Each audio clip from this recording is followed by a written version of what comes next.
welcome to the Daily Grind. My name is Kelly Johnson, your fun and friendly host. We are on episode 28 of season 2, the very best one yet. Grillsman Inc. and the Daily Grind are coming together this holiday season, giving away 1 week's worth of meal plan valid at $125 for free. How to enter? Be sure to follow on Instagram Grillsman and the Daily Grind, and we'll be selecting one winner on December 31st. Who doesn't want to miss out on saving time, saving money, eating clean, right to eat, delicious meal plan? So enter today, and happy holidays. Here's your Kelly Fast fact of the day. There are more than 70 different elements in a modern smartphone. That's nearly 2/3 of the periodic table in the palm of your hand. And there's your fast fact.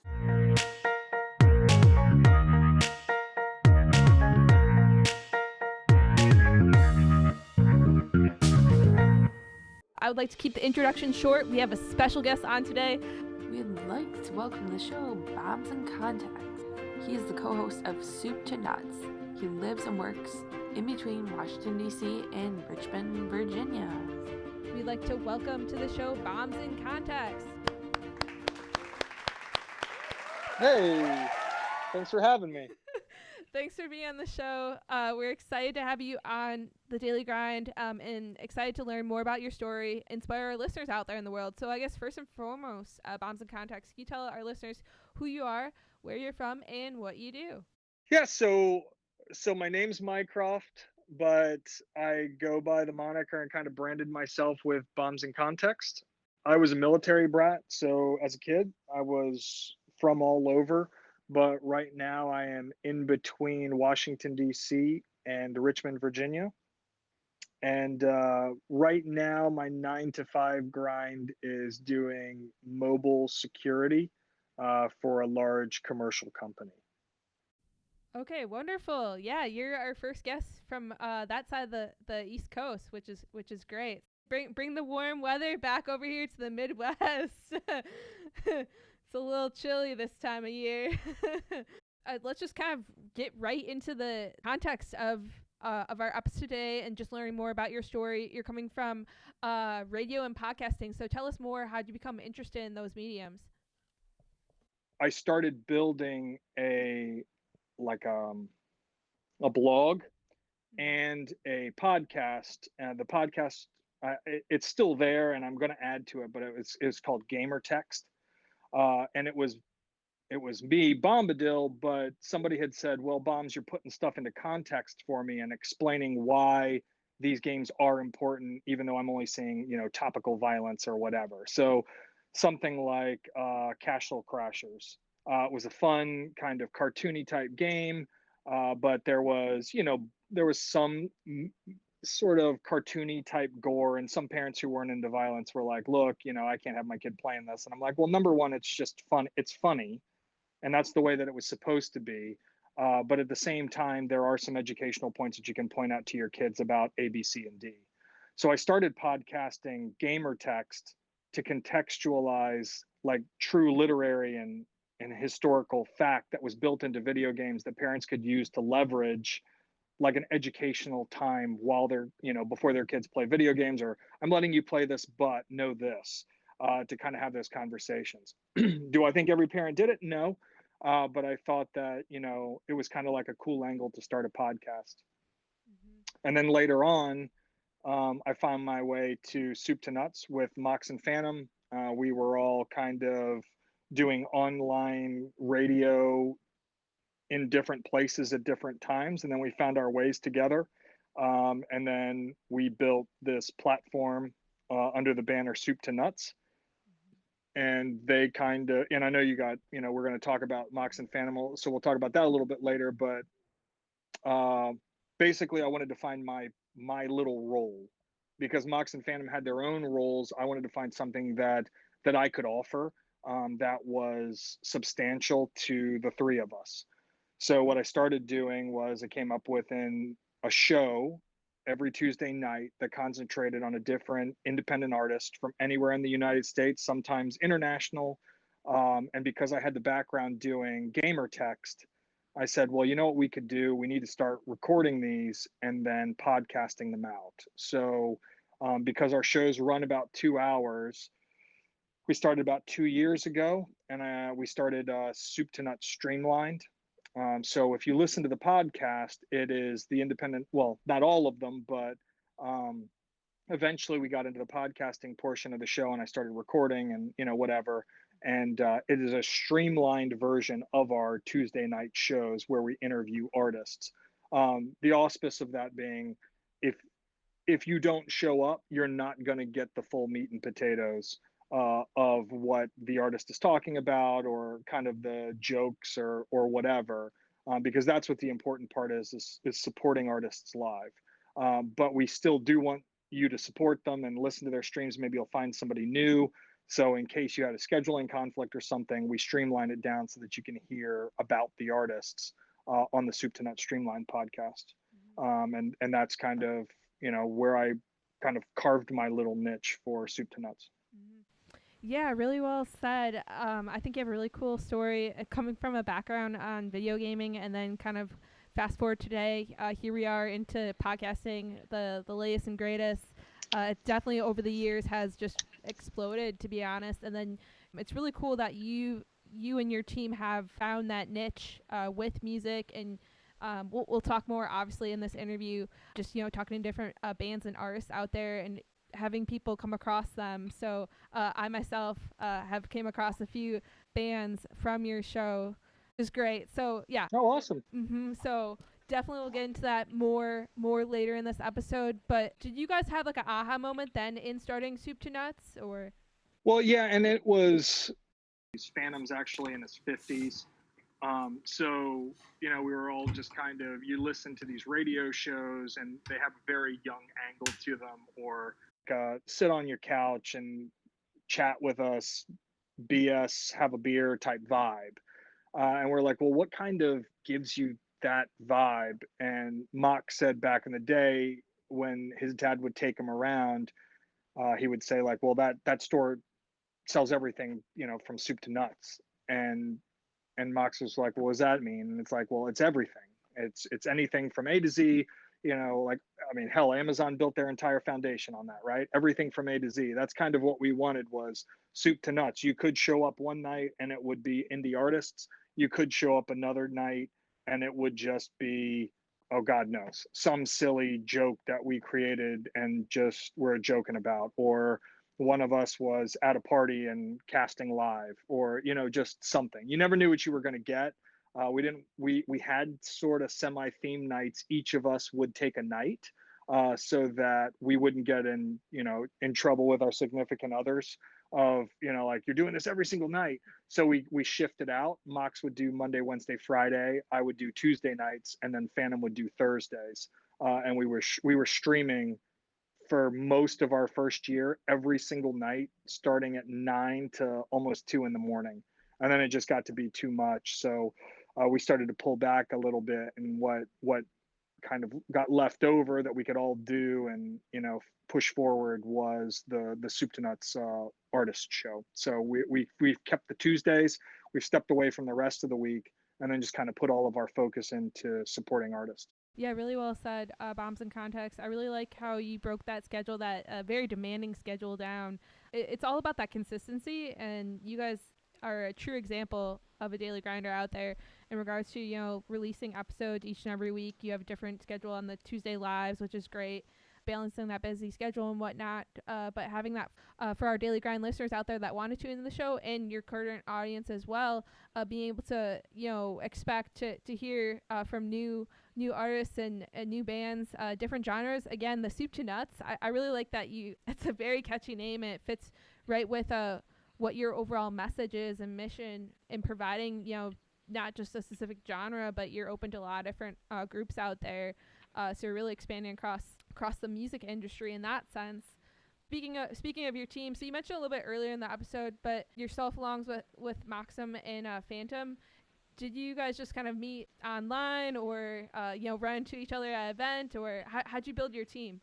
So we we were looking and found our way to like an online radio streaming service, and I actually found Phantom first because I was looking around, and a lot of the the radio stations that were built were based around rap, urban, like that type of vibe. And where I have that side to me, like I don't like that's not like the full depth and breadth of my appreciation of music. So I was just going from stations to stations online looking to see if I could figure out what my niche was going to be, because I didn't really feel like I felt like I belonged. And I found my way to Phantom, and Phantom had, I think, I can't remember. I think it was an F-16, or he had like an Air Force jet as his icon. And I was like, well, let me stop here. And he was going crazy from like rap to the Partridge Family to Cher to Sade to, I mean, just craziness, right?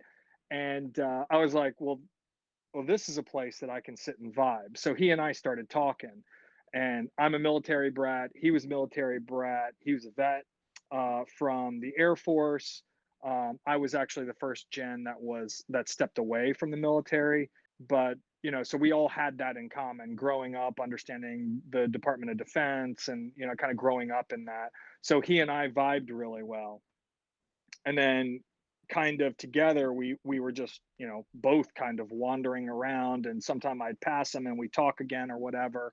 And then we found our way to Mox, and Moxham's got the voice. Like if you listen to Soup to Nuts Streamlight, Mox's voice. And so it was like, oh hell, Mox has got the voice and he's hilarious, so let's just kind of hang out with him. And then he had us come up, and like we kind of co-hosted together, because at that time there was nobody in any of our stations but us. So we would sit there literally all day with nobody, and then we would go and support each other. If I saw Mox up, I'd go in there, so it would just be him and I. Sometimes he'd be like, yo, can you want to pop up and talk? And I'm like, I can't, I'm at work, or I'm doing something. And I'm like, but I'm vibing on your music. And then he'd just play a playlist and we talk back and forth. Same for Phantom. And so late at night we ended up finding our way together, until Moxham came up with the idea, well, hell, let's just start a crew. And then it's like, well, what do we call it? And his show is called Soup to Nuts. And he's like, if you guys don't care, let's just use Soup to Nuts as the brand. And then each of the things that we bring to the table will be the Soup to Nuts. So Mox brings the voice and his tongue-in-cheek kind of hilarity. Phantom actually worked years and years in terrestrial radio. So he had worked with or gotten pictures with and talked to and whatever, like lots of like radio folks and recording artists.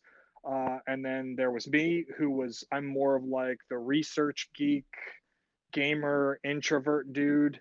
And so that's, as I mentioned before, that was kind of where like, well, what's my niche in this? Mox has got the voice, Phantom's got the experience with terrestrial radio, knowing how to set up the playlist properly, and then the kind of the back end of knowing people. What do I bring to the table? What I came up with was, I'd been building playlists for people forever.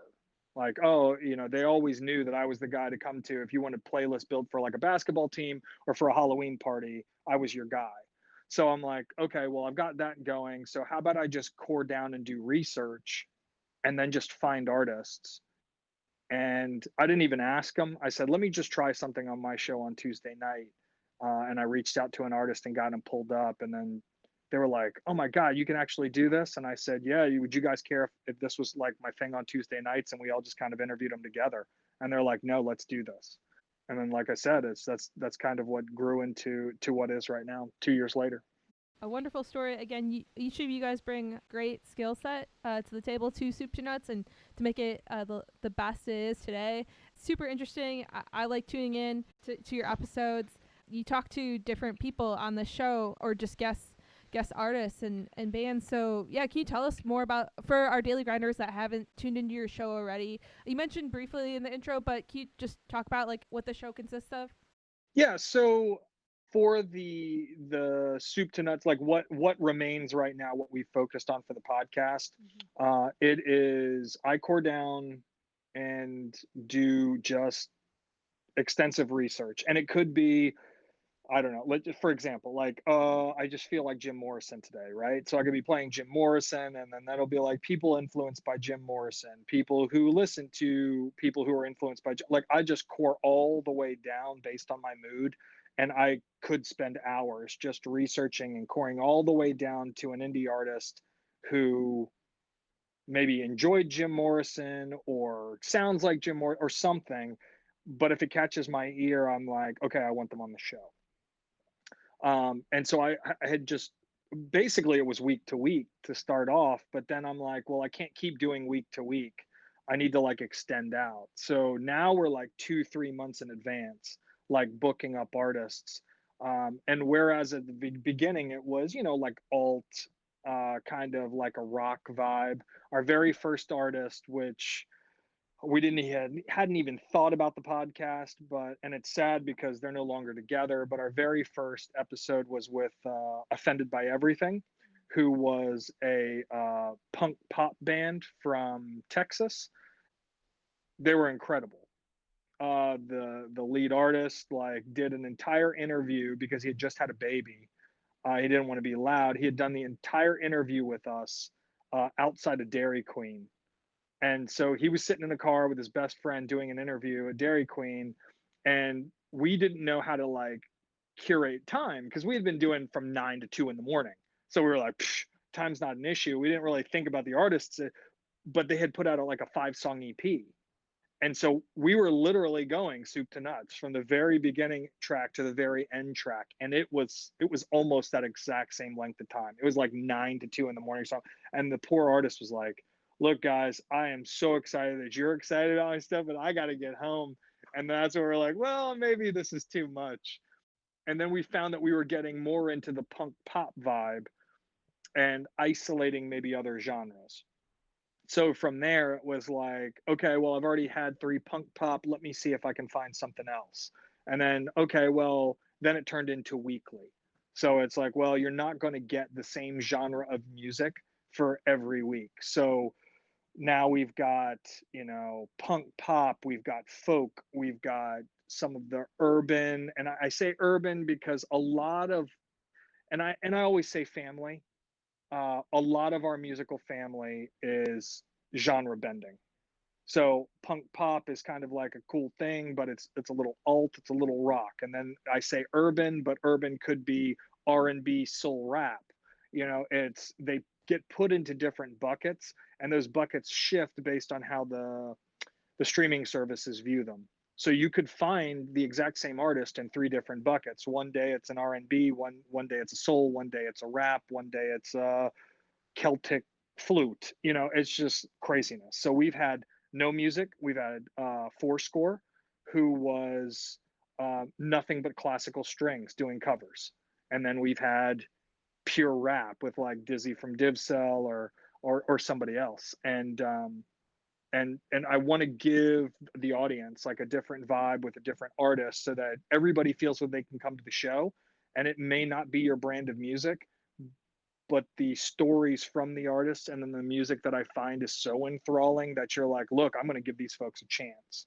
And so I think this past week we had our 71st artist on the show, 60 East, who's from California and stuff. But every week it's a different artist, and we don't really know how it's going to go. We just know that the music's great. So we want to talk to them about their music. And what we find is a lot of folks are just like, are you serious? You really want to sit here for 2 hours and talk to me about my music? Usually folks will talk to me for 20 minutes. And we're like, no, this whole show is going to be about you. My whole week show is going to be about you. Just come on in and sit down and let's have a chat. And that's kind of the way that we kick it off. That's great. I really like the variety. You mentioned you have different, I do like that word, the genre bending artists on your show. I think it's unique. And I myself, I'm a big sports person, so I'm an avid runner and whatnot. So I'm constantly looking for different songs to motivate me to run fast when I'm working out or whatever. So like it could be like I'm across the board on listening to stuff, and I think your platform gives people like myself opportunity to explore other artists out there, up and coming ones as well. With the interviewing like a wide variety of those talented people on your show, do you see like similarities across genres or from the age groups, their style, for example, and the mindset or like what they're passionate about when you talk to them in your interviews? I think I was trying to think about the similar factor portion of it. I think all of them have the drive. As I mentioned before, I think a lot of it is the genre bending piece that some of them have actually been signed to labels and then stepped away because of they were going to have to sacrifice their integrity as an artist, or they would have to kind of bend their artistic vision to somebody else and they didn't like that. And so in that regard, whether they had been signed or not been signed, that I guess the fortuitous to know about themselves enough to go, look, I don't want to be put into a wheelbarrow of this specific genre. I want to do this, and then the next song do this and do this, and then kind of be everywhere at everything. Or my sound doesn't fit nicely into current radio, and I acknowledge that, but this is me. I'm just going to keep out putting this vibe, and then my next EP, maybe we're going someplace else.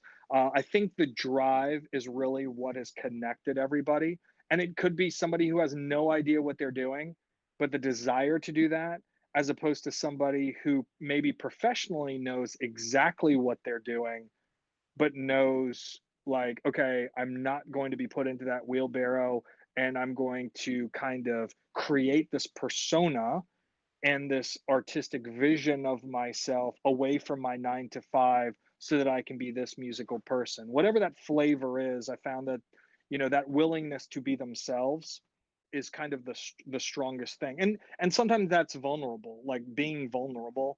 And I think that to me, that is where the greatest value of the show is.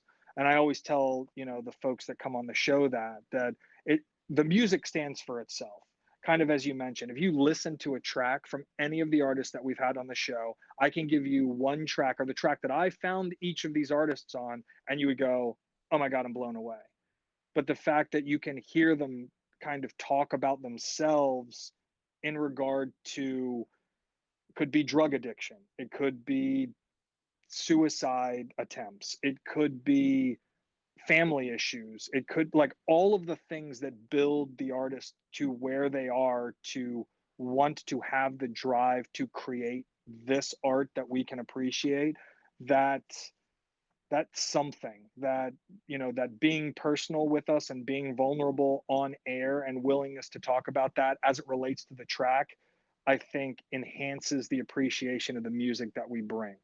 That it's not just that the track is great, it's now you've got somebody right there with you that you can ask questions to live, and they're willing to be that raw with you to kind of tell you where the music came from, because they thought when they created it, I'm just going to throw this into the streaming hole and no one's going to find me, and you guys want to sit and talk to me, so let's just be real about it. Tell me what you really like, and let me tell you where this really came from.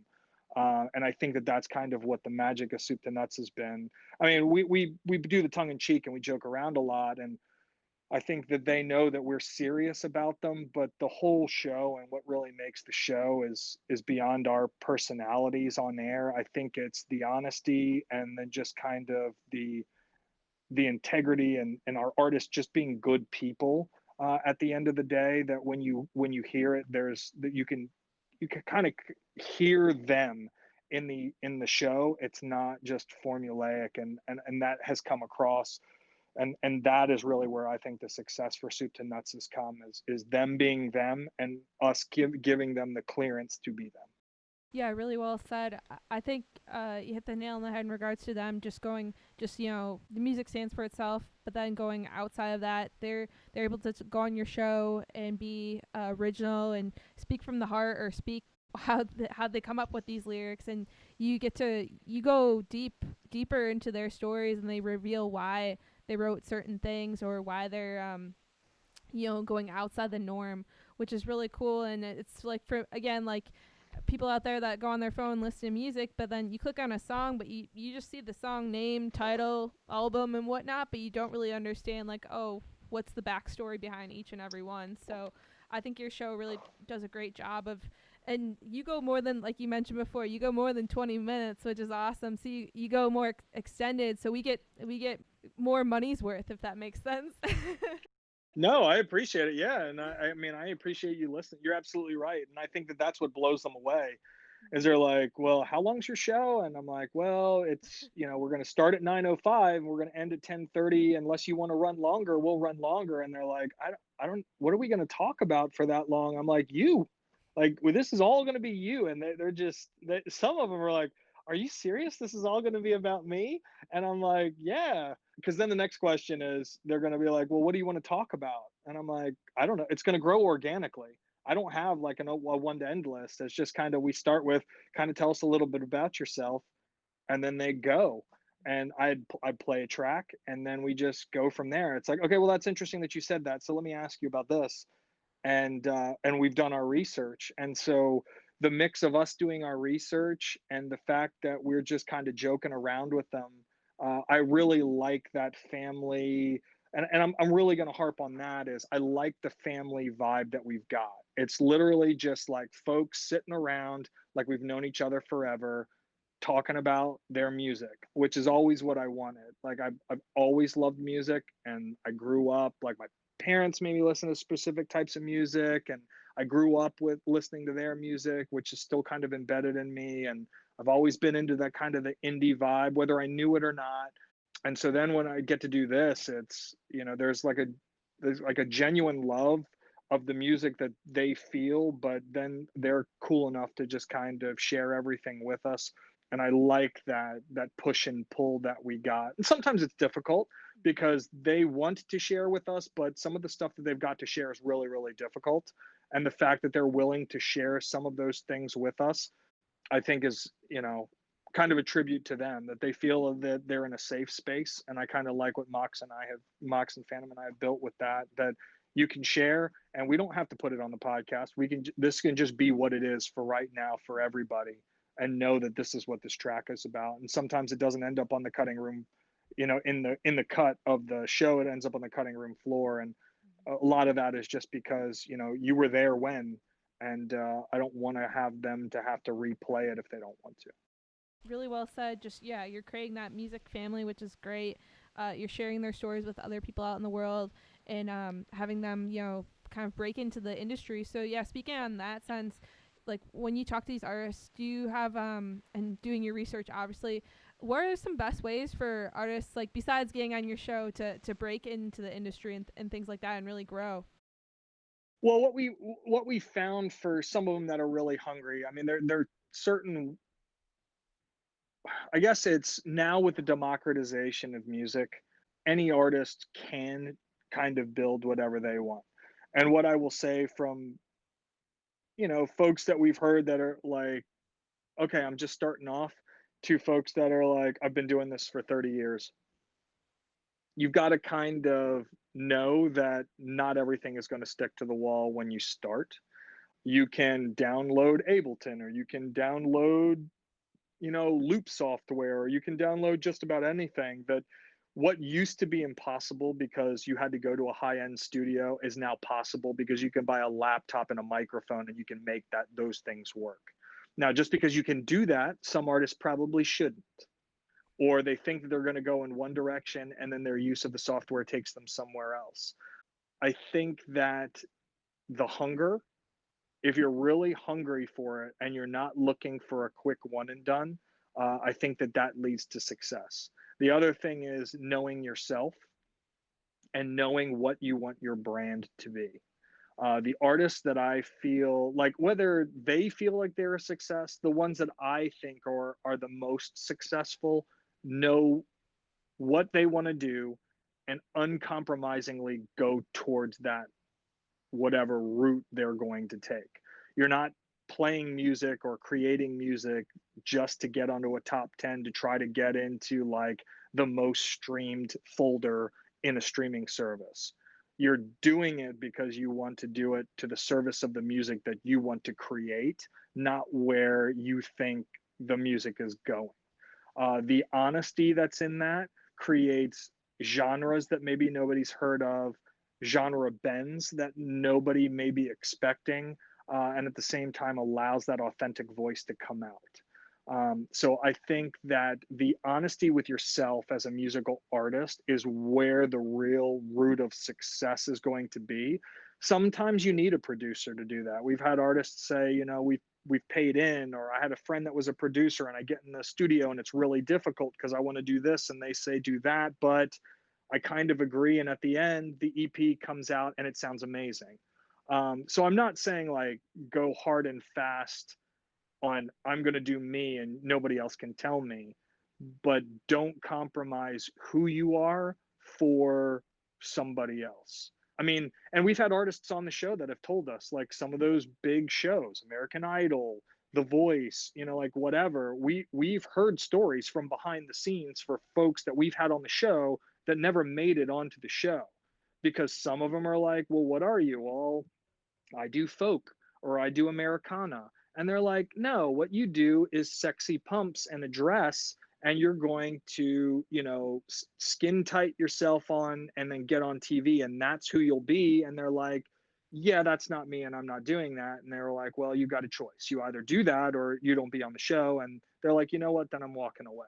And that's the kind of thing that you have to be willing to do, I think, to create like really authentic music, because at the end of the day it's that becomes your brand. And if it's your name and not a band name, then you have a label for being that. And then later on you may have to say, well, I compromised for so and so and so and so, and nobody wants to do that. So the thing that I really like about the artists and what I feel that they have said to me is making them successful is knowing what they want from themselves and not compromising on their creation of the music to be themselves. Mm-hmm. Yeah, really well said, Bombs in Context. This is really great takeaways for our listeners out there. Don't compromise who you are, basically. And coming from myself as like more in the business realm, again, you want to have your own personal brand, and you want to do something that you're passionate about and what you enjoy, and don't try to mold yourself into something that you're not or something that you don't want to do. I think that's really important in anyone's daily grind or whatever job that you're in, not just music overall. So yeah, with you mentioned success stories or different artists that you've talked on the show. Can you share with us, from you've had over 70 episodes and counting when this episode airs, can you share with us one of those from your special guests? Or you don't have to mention names, or it'd be great inspiration for our listeners. Mention what, like one of like an artist or the best show or what? Yeah, I guess both, I guess. Well, I'll say, and I know you and I had talked about it a little bit before about funniest story. Yeah, yeah. I think one of the ones that actually that resided on the cutting room floor was the Blueprint. If that one's actually out right now. Like I said, I think we started, I don't know, maybe around 20 artists, which makes me sad because we had such great artists at the very beginning, and I wish I had gotten them on wax, and I didn't, and it makes me sad. I still keep in touch with them, but it's just some of those they just like snuck out on me. But Blueprint, when we had them on, was probably the funniest. And what I will say that you need to go and listen to it, because based on your audience, I don't want to like cross somebody wrong, but they were talking about like oh, I was this guy, I want to kind of impress this girl, and I ate a lot of Taco Bell, and then she threw me on this one of those spinning space shuttle things that presses you against the wall, and he had like intestinal problems. That tripped us out so bad, and that story survived, and that to me was probably one of the most hilarious. But the best shows, I can't really pick, just because it's everybody has been varied based on their own individuality. And I know that's kind of a cop out answer, but you've got, what I will say is we had Silver and Gold. Silver and Gold didn't make the recording because this was early in the day. I throw on Silver and Gold for anyone, and they're like, I love this band. Doesn't matter what the track is, doesn't matter. And if you look up Silver and Gold, it goes forever. But if like in Spotify and and Apple, I think it's silver and gold CO, and they have like a sunflower as their symbol. Um, Everyone I throw their tracks on, even though they haven't put out a lot right now, and especially aren't putting anything out because of COVID. Um, I will say everyone has loved them. But like, I still keep in touch with Dopico. Dopico's episode, I think, is getting released. We're really backed up because of COVID on the release portion. We've got stuff that's backed up, and I'm still trying to get them out. Um, but like Fry had like a really good vulnerable moment. Dizzy from Div Cell got serious about some of his raps on Same Clothes as Yesterday, and some of these other tracks that when you listen to them, you're like, man, I got to know more about this. I still talk to all the time Last Youth. I'm a huge Last Youth fan. Motherfolk. Like, there are just so many artists that I've had on, but the thing that makes them great to me is I feel like I have a personal relationship with them. Uh, just because they opened up. And so we don't keep in touch all the time, but even when they forget about us and I know that their track's coming out, I'll go, "Oh my god, brand new family member dropped from so and so." And I put it on Twitter and I put it on Instagram and I'll link their YouTube and they're like, "Oh my god, you didn't forget about me." And I'm like, "No, I didn't forget about you. Like, I keep track of you all the time." And then it's just reinitiates that conversation. So I like to. I mean, this is completely is not like a push, but it's kind of like you all have to take away what you think from each show, from each artist. Um, the last one I think that I listened to when we were editing was like Killarney Star, and she had two kids and was divorced and had a boyfriend when we interviewed her, and she had sold everything and was doing a nomadic kind of vibe to keep her music alive. Her kids were on the road doing school, and you go from that, and then you go to, I don't know, someone like August Rhodes, who, he had an acting career. He had been on the Disney Channel. He decided that he wanted to do music. He had dropped a new album. We had talked to him because of COVID and just what he figured to be his own mental health. He disappeared for a long time. Just dropped a track last Tuesday, and the track was called Slow Down. And he's like, "Look, man, sorry, for everybody, he's like, sorry, I've been disappeared for however long, but I needed to do what was best for me." And I keep an eye on things like that. So whatever your kind of personal vibe is in these stories, I think makes each of these artists important to you. Mm-hmm. Yeah, really well said. I was gonna ask, yeah, follow up question too. How has COVID like impacted your platform and artists out there? Obviously, things timelines have switched significantly. Mm-hmm.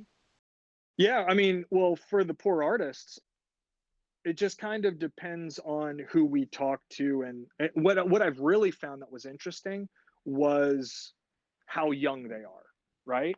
Is I thought that that would be a generalization, but big call out for we had Spirit of the Bear on last week. So we ended up doing like just a marathon of shows. So we had Spirit of the Bear on Thursday, we had PJ Poppy on Sunday, and then we had 60 East on Tuesday, just back to back, which we normally don't do. It just happened to be that way because of schedules. And Spirit of the Bear were a bunch of young kids just graduated from college, and I put kids in quotes because they're younger than me. But they were like, you know what? Because of COVID, we had like an avid following. A lot of the independent venues around here are shutting down. When they do, if they do ever stand back up, there's going to be a waiting line because you've got well known artists, tier one independent, well known artists. And with the venues shutting down, it's like, where are we in that space? And then how can we hungrily crawl into empty spaces where we can perform live too and be go back to part of that culture? But because they haven't been able to do that, they said, well, what do we do? And they created this thing called their album experience. So they decided that if you go into spiritofthebearband.com, you would start on November 23rd and get scans of handwritten lyric sheets and videos and explanations behind the lyrics and all of this stuff, but you would only get it if you got onto their mailing kind of thing. And then they give you discounts on the merch that applies to their brand new album that's going to drop once they finish sending you all this stuff in the mail. So they had strategized this entire thing because their album was ready in March and they couldn't do anything with it. They'd just been sitting on it. And then they were like, look, we got to get this out. So this is what they had decided to do. And then some others have gone the route of, Facebook Live or Instagram Live and things because, but I don't the vibe that I've gotten is it's not as fulfilling as we could expect. Your mom and dad or your brother and sister clapping for you or some friends because you're socially distanced in your den is not giving you the same thing as 550 to 500 people screaming your name and singing along with you, which I get. So some people have been able to handle the swings, maybe not not as favorably as they would, but they know that this is what they have to do at the time. Some have had a really difficult time of it because this is their entire thing. There is no 9 to 5, there is only music. And as the music venues shut down, their possibilities shut down. Maybe they don't like the live venues. That starts to eat into their income and they're dependent on, the politics of it, right? You're dependent on, are we going to get our stimulus check that gives us the extra percentage rate because technically right now we're out of work. This is what I pay in taxes and I haven't gotten this money and whatever. So you've got all of those things that I'm very attuned to with, Congress and like all of that stuff tied to the stimulus just for them. But then at the same time, you've got like the hashtag Save Our Stages, the National, Independent Venue Association. They now have a foundation and all of that stuff, trying to keep all of those musical venues, DC, Virginia, Phantoms in Boston, Moxes in Philly, so all of these places that are around us that were the heartthrob of these artists that we had on the show, and they're just disappearing. So I mean, it's sad and it's disheartening, and I'm only looking at it from the inside. I'm intimate in that I'm intimate because I'm tied to my artists, but the fact that that is them bothers me even more. That I don't know what happens when I put away Instagram and they're sitting in the darkness going, "What am I going to do tomorrow?" That's a hopeless feeling. So I think that COVID's kind of negatively affected that, and some can handle it, and some don't know how to handle it, or if they're handling it, it may not be as successful as it could be if they were doing live again. So that's the other thing that Mox and Phantom and I have had calls about is doing what we can to support them with streams or buy merch or whatever. And at the very end of the show, every Tuesday, I pass the mic over to whoever the family member is, and I'm like, "Look, tell us how we can support you. You close the show however you want, but in there, tell us what's the best way to support you right now, so that we can keep you going." And sometimes it's just, look, just keep streaming my music for me because that'll get me into playlists and get me more attention. Sometimes it's, can you buy a shirt because I get a percentage of the shirt costs, whatever. Because I mean, like I said, we've had independent artists from overseas and they got decimated at the beginning. Like there was no possibility of them doing anything. And then slowly it's crept over to the United States. Depending on where you are, it's opened up a bit, but now it's starting to close back up. And with that, our artists are real people in there, and there's really that music. So we're doing our share, but COVID has negatively impacted definitely this entire scene in ways that if I hadn't been kind of with all the family that we've had, I may not have paid that much attention to it or even gotten involved with Neva or any of that other stuff that I just mentioned. But because I want to do whatever I can to champion them, I've gotten really involved with monitoring and helping and donating or buying merch or whatever I can do to help and throw myself all in on that. Yeah, it's interesting times right now. A lot of people have to overcome these challenges, be creative. It's really great on the album experience, just kind of thinking outside the box. It's tough. It's really hitting hard on each and every industry, especially music in general. But going back to all the different episodes that you've had so far, I really resonated well with the Keystones because I'm from Wisconsin, Milwaukee area. Yay! So I didn't even know they I seriously didn't come across them until they were on your show. So That's awesome. yeah, so it's really great. you're shining a spotlight on a lot of great artists out there in the world. And then, yeah, you answered my question in regards to, as a listener like myself or music enthusiast, how can I support the local scene? And I've done too, even on top of all the great things, buying merch and supporting them via online. I've tuned into some of those live streams where you can have that virtual tip jar, or again, just in general to support people, whether they are part of your music fam or just friends or people that are struggling during this time. Pick up the phone, call them, send a message, not just like this image or post on Instagram, but go even further. I think that's how you can kind of reach and be true and share your support more. Absolutely. And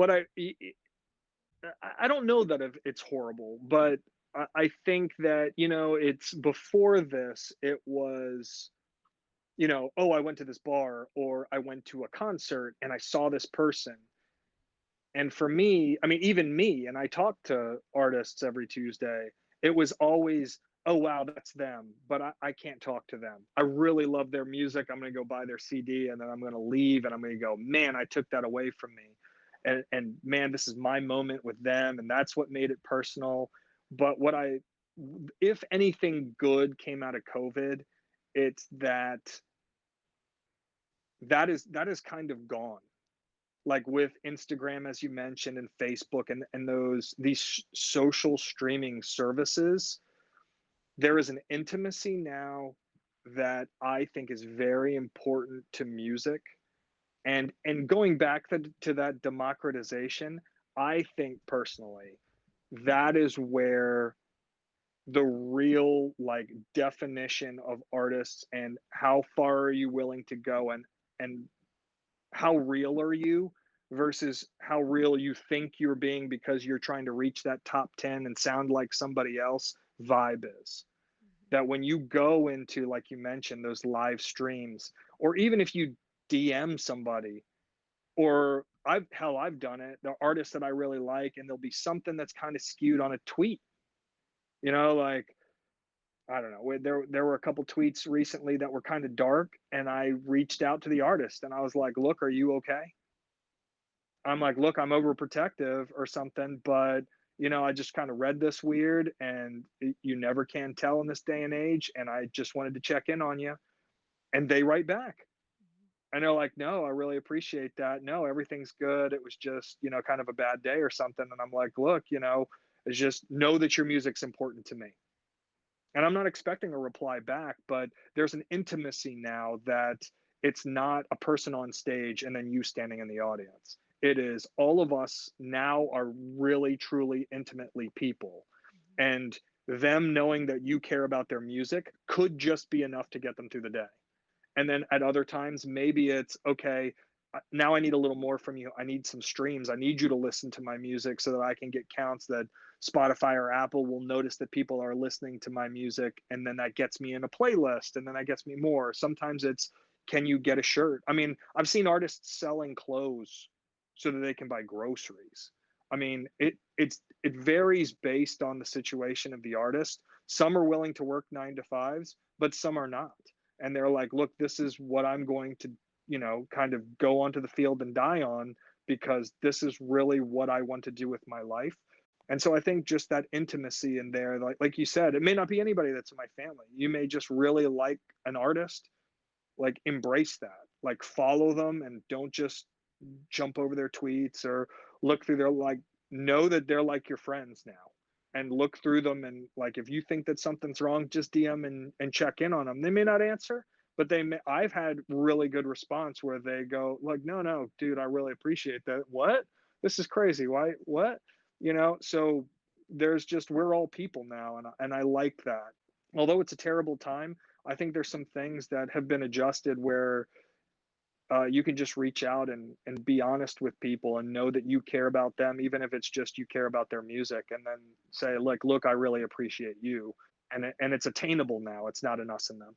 Yeah, really well said. I think it's this time now is just the opportunity to ask questions, or has always been, but it's more real in a sense that people are being able to answer right away, or again, they'll see your message, hopefully. So be open. Don't be afraid to ask questions. Support people around you. and do what's right out there. So speaking of building out community, bettering everyone on your daily grind, Bombs and Context, what's on your daily grind later this year? I'm going to keep on. My goal, my short-term 50-meter target goal, I'll say, is get us to 100 artists. I was, at the very beginning, I was like, I'll be lucky if we had 10. And now that, it's almost 2 years later, like I said, we should, if I time it out right, February, Marchish, I should hit 100. And then I'm going to figure out what to do from there. There's a lot of music out there, and I don't like to monopolize a lot of the family members that we have on the show's time. So and this is just for your listeners. What I started setting up over the last couple days is a new podcast called Bottle Moments. Because I really like kind of where the Anchor Spotify thing is, where you can actually just kind of inject music, whatever music, into your podcast. So I'm going to try that out just to see it, even though it holds you only on Spotify and you can't spread it out. I really want to try out like just using music that I grew up with. I had a band, Cooper the Band, on a couple weeks ago, and I kind of came up haphazardly with that idea of a bottle moment. I was listening, ironically, to another podcast about books, and someone said, "Well, what book would you read? Like, if you could tell everybody to read a book, or you wish that you could get the feeling from reading a book one more time, that oh my God moment again, what would that book be?" And that was what the whole discussion was. And I kind of queued that up as a bottle moment for me. If I could bottle up a song that you heard again that gives you that feeling one more time, what would that song be? And I've had so many artists on that every time I play that one song from them, I get that feeling again, even if I go away from it for a long time. So I kind of wanted that to be the theme. Maybe songs from independent artists that you had never heard of, and then me tell a story from a song that means a lot to me from me growing up, because it was this place and this time, and I play this every time it snows, because those types of things, because there's just entirely too much music, and I don't like to take away anything from the artists that we've had on the show. So I just kind of wanted to have my own little personal spin-off thing. So I'll be setting up bottle moments and then having that, and then as silliness, I'm going to tag that into Untapped, which is another social media thing, for beers. Nice. Because I like to drink the same way that I like to listen to my music. I like it to be all independent. So I will be talking about an independent beer, then an independent track, talk about another independent beer, then a personal track that may be, Simon and Garfunkel to Nirvana. You never know. And then kind of close out the show so that I can kind of get some stuff that I would like to talk about off my chest, or just kind of get out into the world, because I think about it all the time. So I plan on doing that. And I don't know where that's going to take me. It could be 6 episodes, could be another 87, 70. I don't know. I think I need it to be cathartic, especially in this day and time. Holidays coming up, I get super nostalgic. So I start to think about things. And I thought this would be a good way for me to just kind of, talk about what it's like to be a military brat and travel around and have music as your friend, and, those sorts of things. And maybe somebody out there will want to listen to it, and it'll help them too. And like you said, maybe it'll help you find some music that you had never tried out, or I'd never listened to that track, or I've heard about them, but I never heard that album. I like helping people find music, or like you getting super, like when you mentioned the Keystones, I was like, that is awesome. Like, I like to have people go, oh my God, I listened to that artist and I love them. That type of thing. That's cool. That's really, at the end of the day, what gets me excited, is that I share music with other people and they get excited about it too. Yeah, really well said. You have quite the grind going on Untapped, which is awesome. Bottle moments, even better. 100 artists and counting. Definitely within reach. As we say in the daily grind, keep up the grind. So, Bombs and Context, do you have a word of the day to motivate our listeners out there, or even a quote or a saying? Yeah. So I had been thinking about that. It's, just listening to your shows before and stuff. I'm like, man, hopefully I can be as articulate or whatever. But what I will say is when I taught high school, the thing that I really got into a lot of was the transcendentalists, Emerson, Thoreau, Whitman, like that suck the marrow out of life type of vibe. And I think we're living in that time now. You have to live day to day, because if you think about what could or couldn't be 3 months from now, you're going to drive yourself crazy. So you've got to appreciate the day. So there was this quote that I really liked. I unwittingly, I guess it ties to the work that we're doing with Soup to Nuts now. But I think it was something like, if you build castles in the air, your work need not be lost. That is where they should be. Now put the foundations under them. And I think for me, that kind of that sums up Soup to Nuts and kind of the hope for all of us, right? Like right now that we're building these castles in the sky, thinking that tomorrow everything will go back to normal, or these poor artists will have a place to play or stuff. And I don't think that there's anything wrong with that. We just got to build a path to get to those dreams that we've got. Same, for the artists, they want to be successful. So they build those cloud dreams and a road to it. And same for you and me, right? With podcasts, we hope that someone's out there listening, and we're building this platform and doing what we can to have people listen, and hopefully people will find their way to us and relate to. So that's, I guess, my best insight for everybody. Nice. Yeah, I think this is a great quote. I think it fits perfectly with today's episode, just in regards to sharing a positive message, having that right mindset and that voice, don't compromising your own brand and what you speak yourself to and whatnot. So I think you really inspired our listeners out there. Last but not least, Bombs in Context. If listeners have questions, comments, they want to tune into Soup to Nuts or follow the podcast and whatnot, what can they do after this episode? Yeah, and I mean it's multi-layered. If you want to listen, just reach out to bombsincontext@gmail.com, and you can go to moxumradio.com, which is Mox's website. I don't know if we really got into that on the podcast. Mox built all of that, which is why it's under Moxum Radio. He is tech guru on the web end and meta tagging and all that stuff. So he built that all himself. Under Moxum Radio back in the day. But if you go to moxumradio.com, there is a lot of info on Phantom and Mox, and where you can listen to the podcast on all the different locations. But you can email me at bombsincontext@gmail.com if you're an independent artist and you want me to listen to your stuff and say like, yo, can I be part of your family, or can you just listen to my tracks and give me some feedback, or hey, can you talk about it on upcoming bottle moments, or whatever you want to do. You can reach me there, or you can just kind of investigate at, like I said, moxumradio.com. But if you want to get in touch with me, I always reply back and I try to stay in touch. You can follow me on Instagram and Twitter. Facebook, I'm not so much on, but it's Bombs in Context Radio, at Bombs in Context Radio on Instagram, and Bombs in Context on Twitter. And I think all of that's connected on the Moxum Radio page. But just reach out to me however you want, or follow me however you'd like. And I'm always here to connect. So whatever you need, or whatever music, ask me for a playlist, whatever you want, come on over and hang out. Wonderful. We'll put Bombs in Context, all contact info on today's show notes, as always, where to find, where to tune in, and where to email and whatnot. So thanks again for tuning in today's episode. A big thank you to Bombs in Context for being on the podcast. It's coffee time all the time. Head over to our Instagram on Sundays, where we have our new feature, Sippin' Sundays. Each week, we'll be featuring a new coffee brand and review that flavor based on our Daily Grind podcast scorecard. So head over to Instagram, check out our reviews, and recommend one of your faves. I'd like to give a quick shout out to our daily grinders listening to us on the pod or have been grinding with us since season 1. Feel free to check out our journey so far and share your feedback with us. Give us a rating and quick review on Apple. Virtual high five to you in advance.